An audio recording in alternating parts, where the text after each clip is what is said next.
मोदी प्रधानमंत्री जी हैं और आगे भी मनोकामना कर रहे हैं वही प्रधानमंत्री बनेंगे, जिन्होंने देश के लिए बहुत कुछ करा है। चीज़ और कह रहे हैं राहुल गांधी, आप मुझे बताना कि 72,000 रुपए साल का हम देंगे गरीबों को। ये तो गरीब को खरीद रहे हैं, इसका मतलब गरीब आदमी को खरीद रहे हैं।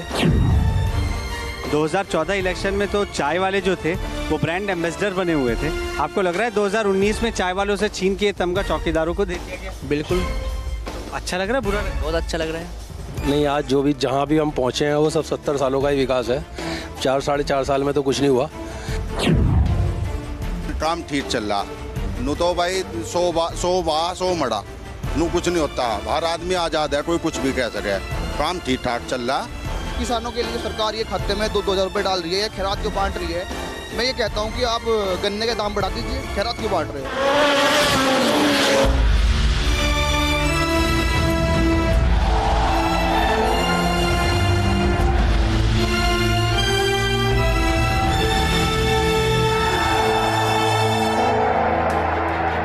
2019 के महामुकाबले में देश का युवा किसका साथ देगा? इस सवाल के साथ न्यूज नेशन की वोटर बाइक का सफर दिल्ली से शुरू होकर पश्चिमी उत्तर प्रदेश की तरफ बढ़ चुका था।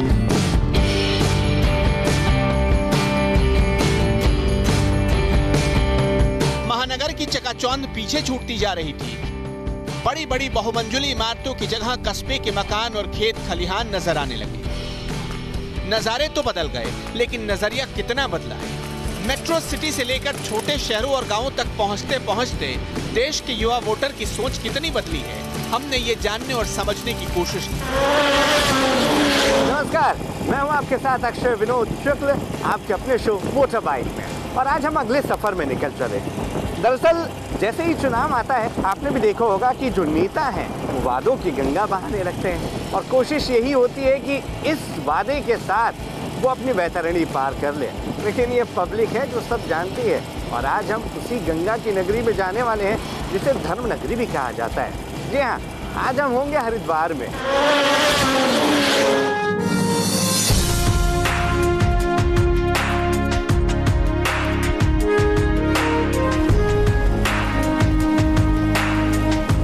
न्यूज नेशन की voter bike Delhi Haridwar highway पर तेजी से दौड़ रही थी। सफर लंबा था और धूप भी तेज थी, लेकिन सूरज में वो तपिश नहीं जो भारत के नौजवानों के हौसले को पिघला दे। तो अपने हरिद्वार के इस सफर में हम उस जगह पर आ गए हैं जिसे हरिद्वार तो नहीं, लेकिन हाँ, छोटा हरिद्वार जरूर कहा जाता है। और दरअसल हम यहाँ पर रुके हैं टी ब्रेक के लिए। नहीं, टी नहीं, हम यहाँ पर रुके हैं शिकंजी ब्रेक के लिए, क्योंकि ये जो जगह है ये शिकंजी के लिए पूरे हिंदुस्तान में फेमस है।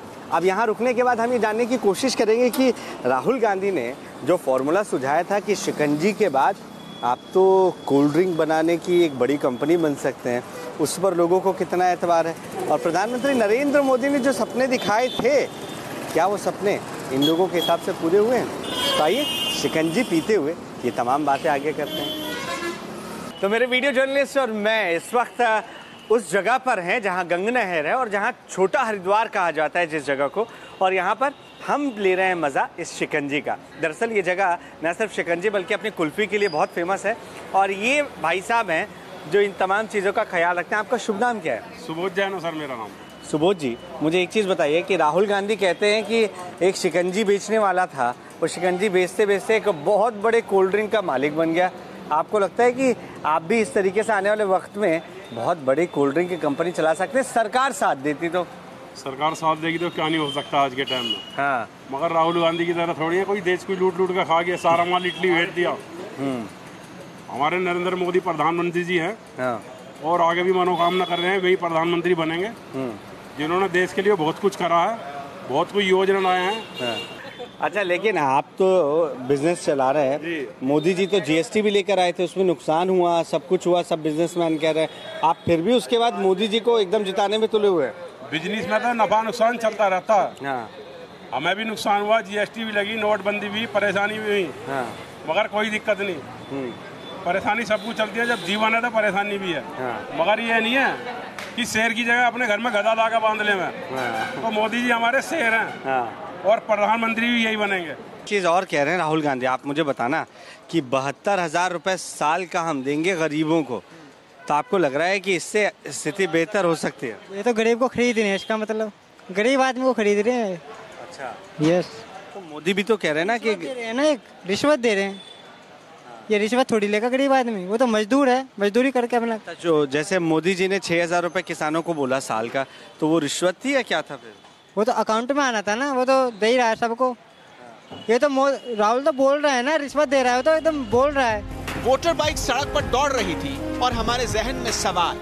इस बीच सड़क किनारे खड़ी एक स्कूटी पर नजर गई तो हमें रुकना पड़ा। रुकने की वजह खास थी।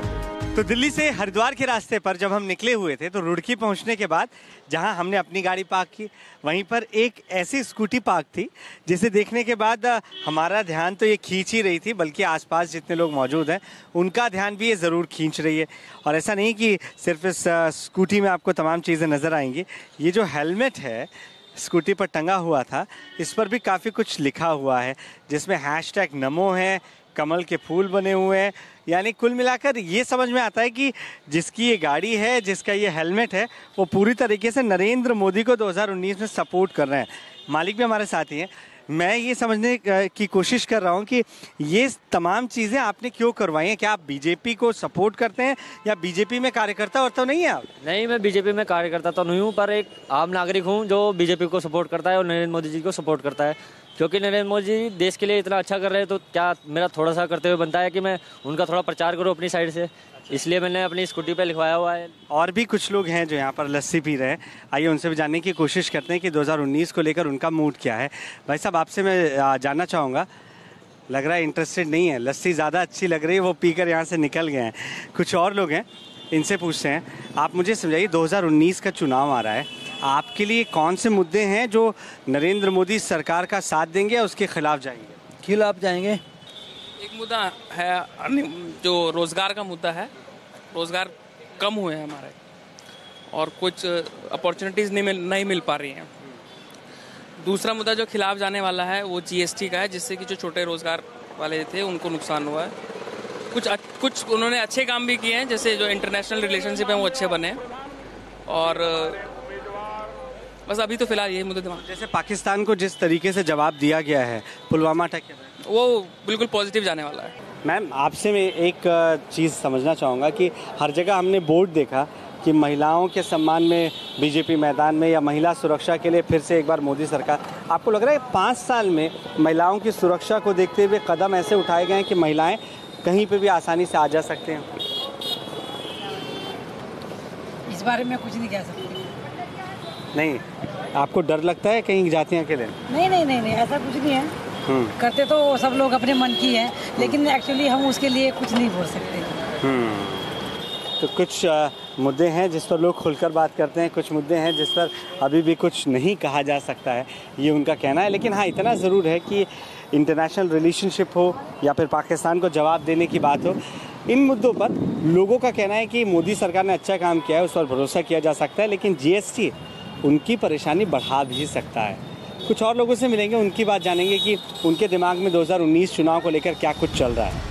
गाजियाबाद जिले में आने वाले मुरादनगर में लोगों का मिला जुला सियासी रुझान है। कुछ लोगों का मानना है कि जीएसटी मोदी सरकार का ऐसा फैसला रहा जिनसे छोटे कारोबारियों को नुकसान उठाना पड़ा, तो कोई मोदी सरकार के समर्थन में खड़ा दिखाई दिया। समर्थन हो या विरोध, लेकिन इतना साफ है कि वोट डालने से पहले यहाँ का युवा इन मुद्दों को जहन में जरूर रखेगा।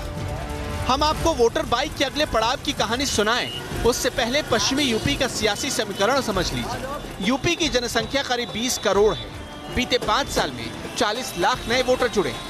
इनमें 18 से 19 साल के 21,10,000 वोटर हैं। मुजफ्फरनगर में 50,000 वोटर पहली बार वोट करेंगे।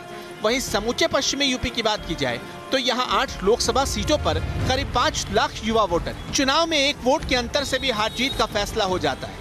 ऐसे में वेस्टर्न यूपी के करीब 5 लाख नौजवान वोटर किसी भी पार्टी या प्रत्याशी की किस्मत को संवारने या बिगाड़ने की ताकत रखते हैं। आंकड़ों के अंकगणित का खेल हम आपको आगे भी दिखाते रहेंगे, लेकिन फिलहाल हम लौटते हैं अपनी वोटर बाइक पर जो तेजी से फर्राटे भर रही। सड़क किनारे हमें चाय की दुकान दिखी, जहां कुछ युवा चाय पीने के लिए पहुंचे थे। इन्हें देखकर हम भी रुक गए और बातचीत का सिलसिला शुरू हो गया।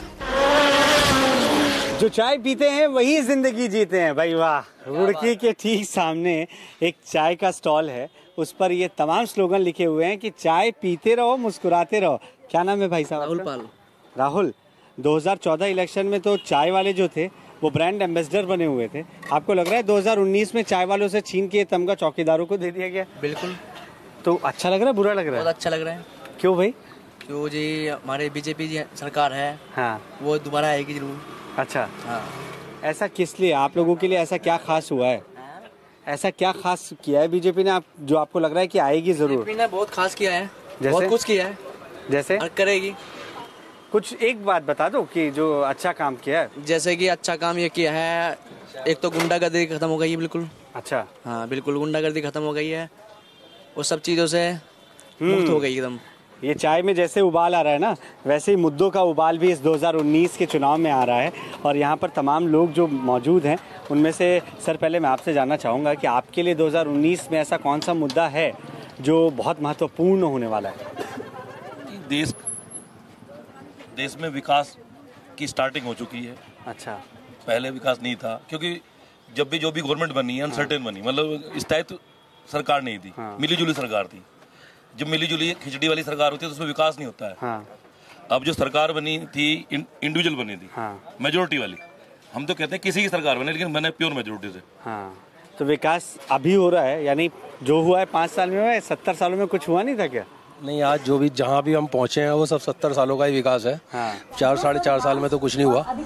यहाँ पे ना कुछ कार्य हुआ। यहाँ पे जितने भी हमारे सांसद महोदय थे इन्होंने भी कोई कार्य तो कुछ किया नहीं। इनकी शक्ल भी नहीं हमने देखी, कब आए कब गए कब क्या हुआ। यहाँ पर जो लोग हैं, कुछ स्टूडेंट इस साइड भी हैं, इनसे पूछते हैं, सर आप छुप क्यों रहे हैं? ये न्यू इंडिया तो नहीं हो सकता जो ऐसे छिप कर भागे। अब तो हमें छेड़ने वालों को हम घुस के मार आते हैं। क्या नाम है आपका? शोभित। शोभित, क्या करते हैं आप? मैं पीएचडी कर रहा हूँ यहाँ। पीएचडी कर रहे हैं, तो आपको क्या लग रहा है कि 2019 का जो इलेक्शन है ये 14 से कितना अलग है और क्यों अलग है? 14 में तो बहुत एक्सपेक्टेशन था। हाँ। मोदी जी से, उन्होंने जिस हिसाब से बोला था उतना तो नहीं, जितना बोला था उतना तो अचीव नहीं कर पाए, बट कुछ पॉजिटिव मूव्स तो लिए हैं, जिसके कारण मैं उनको दोबारा से चांस देना चाहूँगा। आप क्या करते हैं? पढ़ते हैं। पढ़ते हैं? तो आप ये बताइए, पढ़ने के लिए आपको वो एटमॉस्फेयर मिल रहा है जो मिलना चाहिए, और उसके बाद टेंशन जो होती है नौकरी की, तो आपको लग रहा है कि गवर्नमेंट ने ऐसा कुछ काम किया है कि वो टेंशन कम हुई हो? गवर्नमेंट का तो पता नहीं, अब देखते हैं, अब जो भी पास आउट होंगे उसके बाद फील्ड में उतरेंगे जब पता लगेगा। मतलब अभी कोई टेंशन नहीं है? अभी कोई टेंशन नहीं है, कैंपस में कोई टेंशन नहीं है। चलिए, मजाक भी चलता रहेगा, चाय की चुस्कियाँ भी चलती रहेंगी, और जो तमाम गर्म मुद्दे हैं उस पर बातचीत भी चलती रहेगी। आपसे फिर किसी नए ठिकाने पर मिलते हैं, आगे बढ़ते हैं। कोई बीजेपी के 5 साल के कार्यकाल से संतुष्ट है तो किसी को राहुल गांधी से उम्मीदें। उनकी उम्मीदों और सपनों की ठाह लेने के बाद हम अगली मंजिल की ओर बढ़ रहे हैं। यूपी में 80 लोकसभा सीट है, यानी किसी भी एक राज्य में सबसे अधिक सीट। इन 80 सीटों में से सिर्फ 8 सीट पर पहले चरण में 11 अप्रैल को वोट डाले जाएंगे, और ये सभी सीटें पश्चिमी यूपी की हैं। इनमें मुजफ्फरनगर की हाई प्रोफाइल सीट भी शामिल है। वोटर बाइक का अगला पड़ाव भी मुजफ्फरनगर ही था। 2014 में ये लोकसभा सीट बीजेपी के खाते में गई। संजीव बालियान मुजफ्फरनगर से सांसद हैं। इस लोकसभा सीट पर जाटों का अच्छा खासा प्रभाव है, जो राजनीतिक समीकरण बदलने का मादा रखते हैं। तो भाई, गाड़ी के पहिए घुमाते घुमाते हमें ले आए हैं मुजफ्फरनगर। वही मुजफ्फरनगर जो 2014 में दंगों की वजह से एक हॉट सीट बना हुआ था। गर्मी यहाँ अभी भी कम नहीं है। ये पसीना बताने के लिए काफ़ी है कि तापमान किस कदर यहाँ पर बढ़ता जा रहा है। लेकिन यकीन मानिए, जिस नेता ने यहाँ पर वादा किया लेकिन काम नहीं किया, जनता भी उसके पसीने छुड़ाने के लिए पूरी तरीके से तैयार है। हमारे साथ यहाँ पर तमाम वर्ग के लोग मौजूद हैं, जिसमें किसान खास तौर से मौजूद हैं। सबसे पहले इनसे ही जानना चाहेंगे कि दादा, आप बताइए मुझे कि जो आपके सांसद हैं, ये इन्होंने आप लोगों के लिए कुछ ऐसा काम किया है कि आपको लग रहा है कि फिर से उनको चुनना चाहिए? नहीं, हमें तो कोई लाभ नहीं हुआ। सर, आपसे जानना चाहूँगा मैं कि एक गन्ना किसानों की जो मांग रही है, उनका बकाया जो मूल्य है वो जल्द से जल्द उन्हें दिया जाए, ये मांग हमेशा से उठती रही। योगी सर अभी तक ये पूरी नहीं कर पाए इस मांग को। सुधार तो हुआ है, लेकिन 14 दिन का जो टाइम है उसमें नहीं कर पा रहे। तो आपको भी लग रहा है कि नहीं, जो सेटिस्फेक्शन होना था वो उस लेवल पे काम ठीक चल रहा। नो तो भाई 100 मड़ा नो कुछ नहीं होता है। हर आदमी आजाद है, कोई कुछ भी कह सके। काम ठीक ठाक चल रहा, पर हाँ यो है थोड़ा सा जरा सा और आंगा लगा दे तो और बढ़िया। अच्छा। और नहीं तो वो है क्या, वो राहुल गांधी। हाँ। गंडे को भी नु गए पेड्डा लगा दो, आलू गेर का सोना काट दो, पता नहीं पट्टा कौन सी फैक्ट्री ठाओ फिरे, हमारी समझ में नहीं आ रहा है। और मेरा कहना सिर्फ ये है कि किसानों के लिए जो सरकार ये खाते में 2,000 रुपए डाल रही है या खैरात जो बांट रही है, मैं ये कहता हूँ कि आप गन्ने के दाम बढ़ा दीजिए, खैरात क्यों बांट रहे हो? मैं चाहता हूँ कि ये रेट बढ़े और गन्ना का किसान अमीर की तरफ यानी फ्री में कुछ नहीं चाहिए, मेहनत का फल हमें मिले। हमें खैरात नहीं चाहिए, हमें सिर्फ हमारी मेहनत का दाम चाहिए। ये गन्ना किसान या अन्नदाता ऐसे नहीं मानने वाले हैं। अगर आपने वादा किया है तो वादा पूरा करिए, क्योंकि गन्ने से ही गुड़ बनता है और गुड़ से ही गुलगुला बनता है। तो अगर आपको गुलगुला खाना है तो भैया आपको काम तो करना होगा जो वादा आपने किया था, नहीं तो आपसे गुड़ भी छिन सकता है, गन्ना भी छिन सकता है। सुना आपने, यहाँ के युवा किसान सरकार से आर्थिक मदद नहीं बल्कि फसल के उचित दाम की उम्मीद कर रहे हैं।